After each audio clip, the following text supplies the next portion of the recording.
तो भाई लोग आज के इस वीडियो में बात करेंगे संदीप रेड्डी वांगा के ऊपर, जिनका पॉडकास्ट अभी मैंने 1 से 2 दिन पहले देखा और मैंने आज तक इनके कोई भी पॉडकास्ट या कोई भी इंटरव्यू देखे नहीं है, पहली बार था। और भाई जब मैंने देखा ना, मुझे पता ही नहीं लगा 1 से 1.5 घंटा कब निकल गया। मतलब ये बंदा इतना ऑनेस्ट है ना, इतना ब्रूटल तरीके से ऑनेस्ट है, इसको इतना बिलीफ है अपने ऊपर, इतना मतलब कन्विक्शन है अपने काम को लेके। हो सकता है आपको ये पॉडकास्ट देखने के बाद आपको लगे कि यार ये बंदा एरोगेंस है इसके अंदर बहुत ज्यादा, और ये बंदा मतलब थोड़ा सा ओवर कॉन्फिडेंट है, बट मुझे नहीं लगता भाई। ये चीज तब आती है एक बंदे के अंदर, ये स्वैग तब आता है, ये एटीट्यूड तब आता है बंदे के अंदर जब उसे क्लैरिटी हो अपनी चीजों को, अपने ऊपर कॉन्फिडेंस है कि भाई अगर मैंने ये चीज फेंकी है तो भैया मार्केट में चलेगी चलेगी। वो चीज मुझे लगता है कि संदीप रेड्डी वांगा के अंदर बहुत अच्छे से है।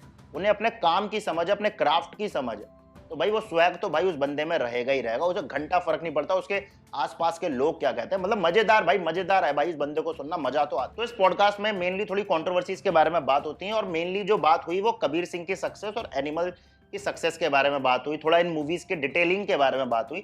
तो कुछ कुछ पॉइंट्स मैंने इस पॉडकास्ट से निकाले हैं जो मुझे बहुत ज्यादा अच्छे लगे, और मैं थोड़ी बहुत बातें इसमें अपनी ऐड करूंगा, तो वीडियो एंड तक जरूर देखना, मजा बहुत आने वाला। तो चलिए शुरू करते हैं। तो इस पॉडकास्ट में वो कहते हुए नजर आए कि कैसे एनिमल और कबीर सिंह मूवी की सक्सेस के बाद कई सारे लोगों ने उन्हें बहुत गंदी तरीके से क्रिटिसाइज किया। मतलब पब्लिक ने तो किया ही किया, उनकी इंडस्ट्री वालों ने भी किया, जिसमें वो एक इंसिडेंट बताते हुए नजर आए कि भाई उनकी मूवी में एक बंदे ने काम किया, और वही बंदा जब किसी दूसरे ब्रांड में, जब किसी दूसरे प्रोडक्शन हाउस में ऑडिशन देने गया, तो उसे ये कह के मना कर दिया कि भाई तू संदीप रेड्डी वांगा के साथ काम कर चुका है कबीर सिंह और एनिमल में, इसलिए हम तुझे नहीं ले रहे। You acted in Kabir Singh, right? We are not casting you.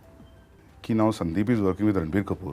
Say the same thing to Ranbir Kapoor. है गुदा तो इधर बात करो ना। इतनी ज्यादा गंदगी भरी है इस इंडस्ट्री में कि मतलब एक बंदे की सक्सेस, एक बंदे के काम से लोग इतना ज्यादा डिसएग्री कर रहे हैं कि भाई किसी तीसरे इंसान को भुगतना पड़ रहा है। देखो हर किसी के काम करने का अपना एक इंटेंशन होता है, कोई एजेंडा, कोई एक पर्टिकुलर एजेंडा लेके चलता है काम करने के लिए, कोई सिर्फ काम करना चाहता है अपनी स्किल पे, उसे घंटा फर्क नहीं पड़ता कि आसपास दुनिया में क्या चल रहा है। मैं अगर एक्टर हूं तो मुझे काम करना। और सोचो इसी इंटेंशन के साथ अगर वो बंदा कबीर सिंह का पार्ट था, एनिमल का पार्ट था, किसी भी चीज का पार्ट था, वो सब सिर्फ अपनी एक्टिंग स्किल्स दिखाना चाहता था, और फिर वो बस इसी चक्कर में किसी दूसरी जगह इंटरव्यू देने भी गया होगा, और सोचो उस बंदे को ये कह के निकाल दिया जाता है कि भाई तू कबीर सिंह और एनिमल जैसी मूवी का पार्ट था तो हम तुझे नहीं ले सकते। मतलब कितना ज्यादा, मतलब भाई दर्द देगा उस बंदे को जो सिर्फ ईमानदारी से अपना काम करना चाहता है। तो ये दिखाता है कि कितनी ज्यादा गंदगी भरी है इस इंडस्ट्री में, कोई कितना ज्यादा नापसंद कर सकता है किसी दूसरे के काम को। और फिर एक और कंट्रोवर्सी से रिलेटेड वो बात करते हैं जिसमें वो बताते हैं कि कैसे एक आईएएस ऑफिसर जो एक कोचिंग इंस्टीट्यूट चलाता है, मतलब साफ साफ समझ में आता है कि विकास दिव्यकृति के बारे में बात हो रही है, और उनके कई सारे वीडियोस चले भी थे एनिमल मूवी के बाद, जिसमें वो साफ साफ ये कहते हुए नजर आए थे कि भाई एनिमल जैसी मूवी समाज को कई साल पीछे ले जाती है, समाज को खराब करने का काम करती है, इस टाइप की मूवी बंद होनी चाहिए। एनिमल जैसी एक फिल्म हमारे समाज को कम से कम 10 साल पीछे ले जाती है, नहीं बननी चाहिए।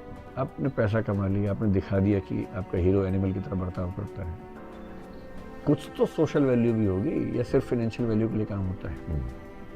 और वो फिल्म देखने के बाद अगर कई लड़के जो थोड़ा सा अंदर से फ्यूडल है या भी नहीं उतने मैच्योर हैं, अगर वो अपनी गर्लफ्रेंड से ये कसौटी रखने लगे कि तुम मेरा जूता चाटो, तो मानूंगा तुम प्यार करती हो। तो जिस पर वो साफ साफ रिएक्ट करते हुए नजर आए कि भाई मुझे घंटा फर्क नहीं पड़ता लोग क्या कहते हैं क्या नहीं कहते, इन लोगों को फिल्म मेकिंग की समझ नहीं है। फिर वो कंपेयर करते हैं कि भाई देखो आईएएस बना जा सकता है, कुछ लिमिटेड बुक्स, कुछ लिमिटेड टाइम, कोचिंग्स इनसे, लेकिन फिल्म मेकिंग की कोई भी कोचिंग और कोई भी किताब आपको फिल्म मेकिंग नहीं सिखा सकती।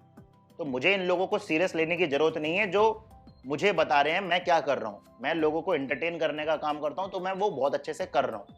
मुझे फर्क नहीं पड़ता कि ये लोग कितनी गंदी तरीके से मेरी फिल्म को देख रहे हैं। I think he runs a coaching institute also. I think that man. Animal जैसे फिल्म नहीं बननी चाहिए। मतलब the way he sounded, मुझे लगा कि कुछ क्रिमिनल काम किया हमने फिल्म बना के। पूरा एक तरफ 12th फेल जैसे फिल्में बनती है, एक तरफ एनिमल बनती है जो समाज को पीछे लेके जा रहा है। कोई अननेसेसरी अटैक करेगा ना, 100% गुस्सा आएगा। तो भाई साफ साफ यहाँ पे विकास दिव्यकृति को वो टारगेट करते हुए नजर आए। तो ये चीज भी मुझे पॉडकास्ट में मतलब बहुत ब्रूटल तरीके से भाई उन्होंने साफ साफ बोला, मजा आया मतलब भाई बंदे का देख के सुन के, है ना। फिर और भी कई सारी बातें हुई। एनिमल मूवी जब रिलीज हुई थी उस समय कई सारी कंट्रोवर्सी हुई थी, लाइक वल्गैरिटी बहुत ज्यादा है इस मूवी में, जैसे तृप्ति डिमरी और रणबीर कपूर का वो सीन है, तो उसमें साफ साफ बोलते हो कि भाई मुझे कोई भी वल्गैरिटी नजर नहीं आई, काफी एस्थेटिक उस वीडियो को शूट किया था, ऐसा कुछ भी उसमें वल्गर नहीं था, और मुझे घंटा फर्क नहीं पड़ता। जिसमें बोल रहे हैं कि आपके जो आसपास जो टीम मेंबर हैं वो तो कहते ही होंगे ना आपको कि यार थोड़ा सा ज्यादा हो गया, ये इतना नहीं जाना चाहिए था हमें, तो कहते हैं कि भाई मुझे घंटा फर्क नहीं पड़ता, कि मेरे टीम मेंबर क्या कहते हैं, और जब वो मेरे पे कहने भी नहीं आते, उन्हें पता है कि मैं सुनने भी नहीं वाला, तो भाई उस बंदे का स्वैग मतलब समझ में आ रहा है। तभी भाई एनिमल मूवी इतनी मास्टरपीस मूवी भाई उसने दी है। मुझे तो बहुत ज़्यादा मजा आया भाई एनिमल मूवी को देख के। हाँ, कुछ लोग हैं जिन्हें पसंद नहीं आया, तो उनका भी अपना एक पॉइंट है, उनको भाई अपन गलत नहीं बोल सकते। शायद उन्हें वो वल्गर लगी जो है मूवी, शायद उन्हें मजा नहीं आया एनिमल मूवी देख के। मुझे तो भाई बहुत ज़्यादा मजा आया। फिर और भी कई सारे एनिमल मूवी के सीन्स का डिस्कशन चला, जैसे आपने सीन देखा होगा केक कटिंग वाला सीन, जहाँ पे उसका जीजा और रणबीर कपूर दोनों आमने सामने खड़े होते हैं और बीच में केक कट होता है और केक पे क्राउन होता है। देखना, मतलब मुझे भी नहीं पता था ये, तो पॉडकास्ट के बाद मैंने जाके जब वो सीन दोबारा देखा तो फील हुआ भाई उस सीन की अपने आप में इंपोर्टेंस थी। मतलब हम सबने देखा होगा, आप लोगों ने भी देखा होगा, आपको नहीं समझ में आया, मुझे भी समझ में नहीं आया भाई, लेकिन जब वो बताया कि भाई उस सीन के पीछे उनका एक नजरिया था, जैसे कि दोनों के दोनों भाई, उसका जीजा भी और रणबीर कपूर भी, और बीच में क्राउन रखा है। इसका मतलब ये कि दोनों के दोनों उस क्राउन के लिए लड़ रहे हैं, हाफ उसका हाफ उसका। तो मतलब भाई इतना डिटेल्ड वे में, इतना डिटेल्ड वे, जिसमें बोलते भी है कि शायद हो सकता है पब्लिक को समझ में भी ना आया उस सीन के बारे में, बट मेरा इंटेंशन ये था कि मैं इस तरीके से दोनों की क्राउन के लिए लड़ाई कर रहे हैं दोनों के दोनों, उसके बारे में बात हो रही है। तो भाई कितनी डिटेलिंग, मतलब डिटेलिंग कितनी ज्यादा है भाई इस बंदे के काम में। और भी कई सारी डिटेलिंग के बारे में बात करी, जैसे बॉबी देओल और रणबीर कपूर की फाइट है जो एंड में, तो पूरी मूवी में बॉबी देओल को गूंगा दिखाया, और ये मेरे माइंड में भी डाउट था यार कि Bobby Deol is such a fine actor, अगर उनको गूंगा क्यों दिखाया, अगर उनके भी डायलॉग होते तो मजा आता। ये मेरे भी माइंड में डाउट था जब एनिमल मूवी मैंने देखी, बट भाई यहाँ पे उस बंदे ने भाई क्लियर किया कि भाई हमने कई बार देखा है कि जो विलन है और जो हीरो है, इनके बीच में कई बार हॉट टॉक हो रही है, एब्यूजिव लैंग्वेज एक्सचेंज कर रहे हैं दोनों, और ये हम बचपन से देखते आ रहे हैं, मूवीज में इस टाइप की चीजें चल रही हैं। तो मैं यहाँ चाहता था कि मैं मेरे विलन को मतलब गूंगा रखूं, और एंड के जो फाइट सीक्वेंस था उसमें मैंने एक तरीके से चेंज किया। रणबीर कपूर देखा होगा एंड टाइम पे, रणबीर कपूर जब वो फाइटिंग सीक्वेंस होता है तो रणबीर कपूर बहरा हो जाता है, उसको वो मशीन लगती है। तो एंड टाइम पे फाइटिंग सीक्वेंस में देखा होगा कि वो एक घूसा मारता है, उसकी जो मशीन होती है कान वाली वो गिर जाती है, उसको भी सुनाई देना बंद हो जाता है। तो मतलब एक तरीके से ये था कि गूंगा फाइट कर रहा है, बहरा फाइट कर रहा है, ठीक है, मतलब दोनों कहीं ना कहीं किसी ना किसी डिसेबिलिटी को शो कर रहे हैं और दोनों फाइट कर रहे हैं। तो भाई मतलब वो डिटेलिंग भी काफी अलग लेवल की थी। तो ये मेरे माइंड में भी डाउट था कि यार बॉबी देओल को गूंगा क्यों रखा, तो वो क्लियर हो गया इस पॉडकास्ट को देखने के बाद। फिर कई सारे लोगों ने एनिमल मूवी के रिलीज होने के बाद ये क्वेश्चन किया, और ये मेरे साथ वाले लोगों ने भी, कि भाई इतने बड़े लेवल पे मास मर्डर हो रहा है भाई, इतने लोगों को उड़ा दिया जा रहा है, बंदूकें चल रही हैं, गोलियां चल रही हैं, मिसाइलें चल रही हैं, पुलिस कहाँ है पूरी मूवी में।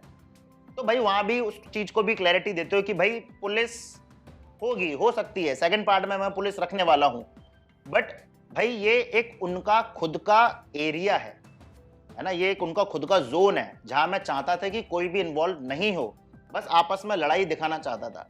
पुलिस डाल देंगे, ठीक है, थोड़ा सा लॉजिक, वो साफ साफ बोल भी रहे थे पूरे पॉडकास्ट में कि थोड़ा सा हाँ ठीक है, हम लोग लिबर्टी ले लेते हैं फिल्म के चक्कर में, थोड़ा सा इमोशन में हम लोग जाते हैं, दो चार चीजें ऊपर, तो थोड़ा सा साइड रख दो ना यार, थोड़ा सा अपना लॉजिक भी कभी कभी साइड रख दिया करो मूवी में।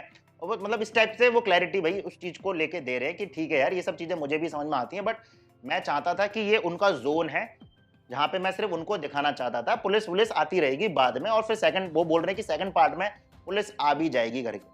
तो ये वाला डाउट भी भाई क्लियर हो गया एनिमल मूवी में जो कंट्रोवर्सी हुई थी उस समय। तो भाई इस पॉडकास्ट के थ्रू 1 से 1.5 घंटे का पॉडकास्ट है, और इस पॉडकास्ट में सभी कंट्रोवर्सीज के बारे में बात हुई। कबीर सिंह के बाद जो भी कंट्रोवर्सीज हुई, एनिमल के बाद जो भी कंट्रोवर्सीज हुई कि भैया लॉजिक नहीं था एनिमल मूवी में, या एनिमल में वल्गैरिटी ज़्यादा थी, एनिमल में भाई जो कैरेक्टर है वो बहुत ज़्यादा साइको है, ये सारी कंट्रोवर्सीज को भाई बहुत ही क्लियर कट तरीके से भाई आंसर दिया है इस पॉडकास्ट में, जो कि मुझे काफ़ी ज़्यादा सेंसिबल भी लगा। मतलब ऐसा नहीं लगा कि यार एक डायरेक्टर है बस बनाए जा रहा है मूवी जिसका कोई सर पैर नहीं है, प्रॉपर मतलब एक विजन के साथ, क्लैरिटी के साथ उन्होंने आंसर्स दिए, और भाई मतलब बहुत अच्छी तरीके से चीज़ों को एक्सप्लेन किया, वो भी मतलब एक कॉन्फिडेंस के साथ। अब हो सकता है आपको ये सारी चीज़ें एरोगेंस लगें, बट भाई मुझे तो नहीं लगता, मुझे भाई उस बंदे का कन्विक्शन नजर आता है चीज़ों को लेके।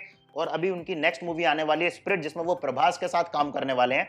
अब देखना भाई ये है कि शाहिद कपूर को लेके, कबीर सिंह, रणबीर कपूर को लेके एनिमल जैसी ब्लॉकबस्टर देने के बाद प्रभास के साथ वो स्पिरिट मूवी में क्या करते हैं।